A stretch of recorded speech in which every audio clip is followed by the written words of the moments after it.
টাঙ্গাইল শহরের বিভিন্ন অলিগলিতে বিদ্যুতের খুঁটিতে জড়ানো রয়েছে অগণিত তার। বছরের পর বছর ধরে জালের মতো জড়িয়ে রয়েছে এসব অরক্ষিত তার। ডিশের লাইন, ইন্টারনেট লাইন সহ বিভিন্ন তার গিয়ে মিলেছে বৈদ্যুতিক খুঁটিতে। ফলে প্রায়ই ঘটছে নানা দুর্ঘটনা। স্থানীয়দের অভিযোগ, দিনের পর দিন এসব তারের জঞ্জালের কারণে দুর্ঘটনা ঘটলেও প্রয়োজনীয় ব্যবস্থা নিচ্ছে না সংশ্লিষ্ট কর্তৃপক্ষ। টাঙ্গাইল সংবাদদাতা জাফর আহমেদের পাঠানো তথ্যচিত্রে কানিজ নুসরাতের প্রতিবেদন।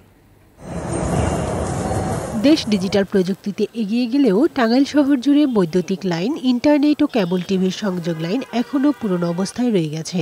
এসব সংযোগ দিতে গিয়ে বৈদ্যুতিক খুঁটির সাথে ঝুলিয়ে রাখা হয়েছে তারের জঞ্জাল। এতে একদিকে যেমন শহর সৌন্দর্য হারাচ্ছে, অন্যদিকে বাড়ছে ঝুঁকি। কখনো কখনো আপনা আপনি আগুন লেগে যাচ্ছে। টাঙ্গাইল শহরের জেলা সদর সড়ক, নিরালার মোড়, পুরাতন বাস স্ট্যান্ড, আদালতপাড়া রোড সহ বিভিন্ন সড়ক ও মার্কেটের সামনে দেখা মেলে তারের এমন জট। তারগুলো কোন সংস্থার, কোন কাজের সাধারণভাবে তা বোঝার উপায় নেই। স্থানীয়দের আশঙ্কা, বিদ্যুতের তার থেকে অন্যান্য তার বিদ্যুতায়িত হয়ে যে কোনো সময় শহরে বড় ধরনের দুর্ঘটনা ঘটতে পারে। নানা সময় আমরা দেখি শর্ট সার্কিট হয়, বিকট আওয়াজে আগুন লেগে যায়। মাঝে মাঝেই বিভিন্ন খুঁটিতে আগুন ধরে থাকে, যে কোনো সময় মানুষ মারা যাইতে পারে। বিভিন্ন ব্যবসায়ীরা এগুলো একটু যদি ফ্যানেলের মাধ্যমে ফাইভের মাধ্যমে সেট আপ করা হয়, যার তারা আল্লাহ ফাইভ করা হয়, আমার মনে হয় এই ইলেকট্রিক্যাল আগুনটা বা খুঁটির আগুনটা অনেক কমে যাবে।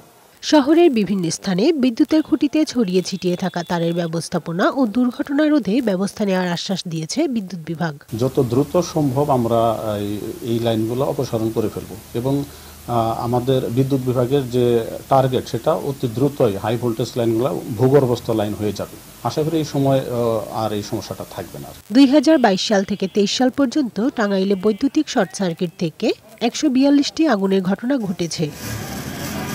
ডেস্ক রিপোর্ট, বৈশাখী সংবাদ।